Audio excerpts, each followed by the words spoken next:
I am a Welshman, a socialist. You're a fantasist.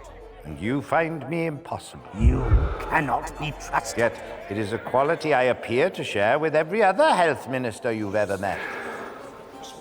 Dangerous. This is my proposal. Every hospital in this country will be nationalized.